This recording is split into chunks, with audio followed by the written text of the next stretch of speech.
When was the last time you tried to blow something up or take over the world or even use the phrase damn you? Hey, I got a lot on my plate, man. I'm learning to use the toilet. I'm learning what shapes are. While he's lost his violent edge at a few points in the show, this sadistic baby always finds a way to reclaim his evil side.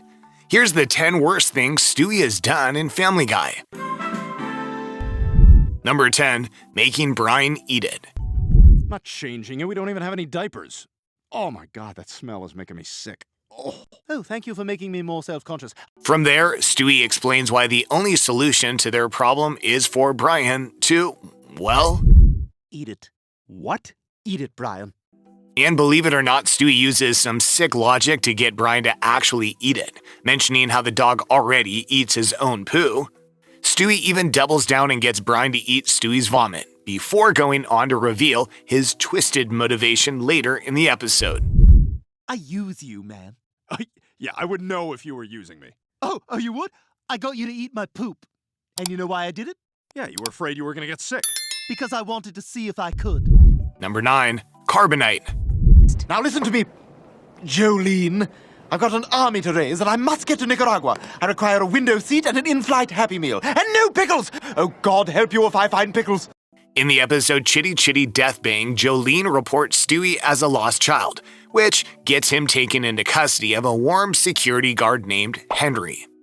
The guard soon shows Stewie that he's actually running away from his problems and gives him some warm wisdom in facing his problems head on. Stewie decides to take the advice and make sure to thank the kind guard before leaving. As for you, kind sage, I only hope my heartfelt thanks will keep you warm as you spend the next 10 years in frozen carbonite! Number 8. Quick Shot. Boy, I sure hope they find him. Otherwise, we're all going to be... So, it's all out in the open now, isn't it?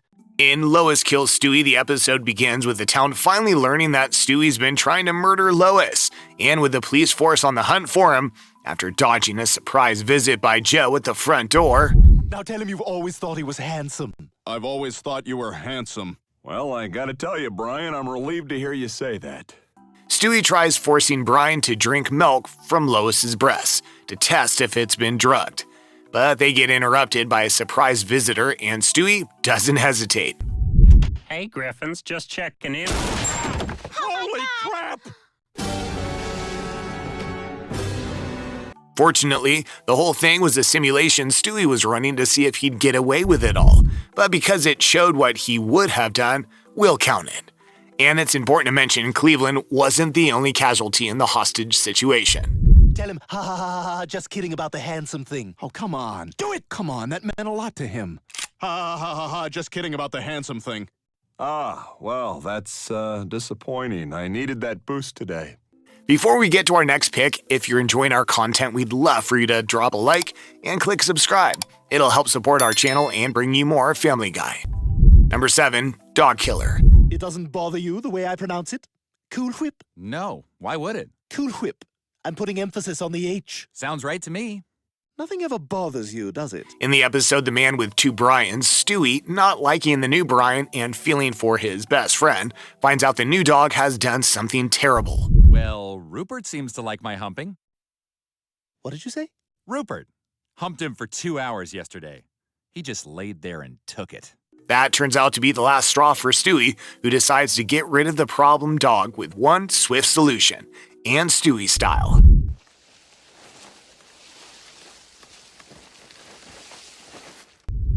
Number 6. Jeremy. Remember the time Stewie fell in love with the babysitter LaDawn, only to find out that she has a boyfriend? Now go back to the quad and resume your hacky sack tourney. I'm not gonna lie down for some frat boy bastard with his damn Tiva sandals and his skull bandits and his...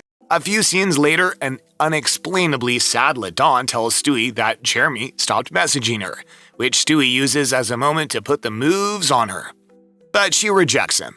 He takes that about as well as he took the whole having a boyfriend thing, shooting her in the neck with a tranquilizer dart in a masterfully evil scheme. Lois! Oh, thank God you're here, Lois. It was all her friends. They were doing marijuana and heroin. And they were taking eczema and touching each other. But that still leaves the question as to what happened to Jeremy in the issue with Brian's trunk, which he complained about being permanently locked. Turns out both issues were related. I say, I think this is how you change a tire, but what do I know? I'm just a baby! Here's your iPod so you can listen to the streaks while you gasp for air. Oh, the strokes, right. This episode doesn't give a clear answer to what happened to Jeremy, but in the episode Coma Guy, we see Jeremy on the boat alongside other dead characters. Number 5, Good OJ. Stewie's not your typical friend. He can be caring, even too caring. I never realized how important I was to this family. Wait a second, just to prove a point to me, you burned down a liquor store and murdered a dog? Well, a stray. But you can run into trouble if you owe him money, like the time Brian lost a bet to Stewie and dodged paying him. Oh, that's funny. I could have sworn I said have it today. Yeah, I don't have it, sorry. Oh, well, all right then. That's good, OJ. Stewie proceeds to beat his best friend down as hard as the worst loan sharks would, bashing him with a towel rack, drowning him in a toilet, and even, in a later scene, using a blowtorch on Brian, all over $50. You freaking psychopath! Clean yourself up. Number 4, most wonderful time of the year. Oh, for the love of God, they're still in a sleigh! Oh, crap, on the roof?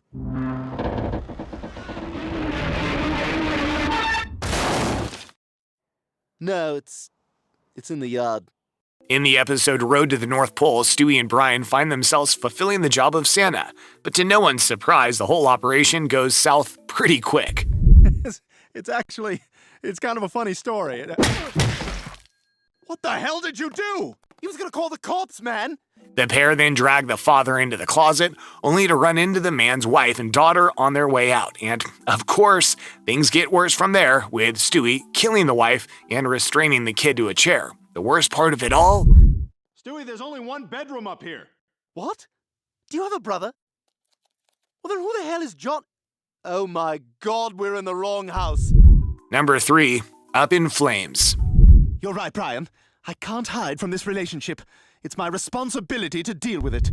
Struggling to handle his failing relationship with Olivia, Stewie goes on to facing things head-on, only to find out Olivia's already moved on with another guy. And Stewie doesn't handle it too well. Is that smoke? Idea for a farce. Cheating wife and pompous ass burned alive. Number 2, Mother Teresa. Hard to forget the time Stewie had the famously charitable nun in the backseat of his car. She is messed up, man! Shut up! Just shut up! Let me think! Push her out. We can't leave her alone. Push the bitch out! While we don't know the backstory, it's hard to imagine there's a good answer for it. Number 1, therapy. It's like, why can't you just hang out with guys, you know? Just live with someone of your own sex. Just do what you would do with women, but with your buddy, you know? Why don't guys just do that? They do. It's called being gay. With the show's many references to Stewie's long-repressed homosexuality, viewers were glad to see Stewie finally come out in his therapy session with Dr. Cecil Pritchfield. You seem like a very lonely little boy. Oh my God, I am! I'm so lonely! Oh, you can see inside my soul! But things take a sharp turn with Stewie realizing he doesn't want to embrace his authentic self, a realization that happens just as Cecil begins to suffer a heart attack. Session ends with Stewie making a dark choice to not bring Cecil his medication, to simply watch him die. Not to sound ghoulish, but any indication how much longer you're going to linger? I'm not sure. I think it's different for everyone. Yeah, because you're still pretty chatty, is why I'm wondering. If you enjoyed this video, you'll probably like this one too. Click the thumbnail to check it out.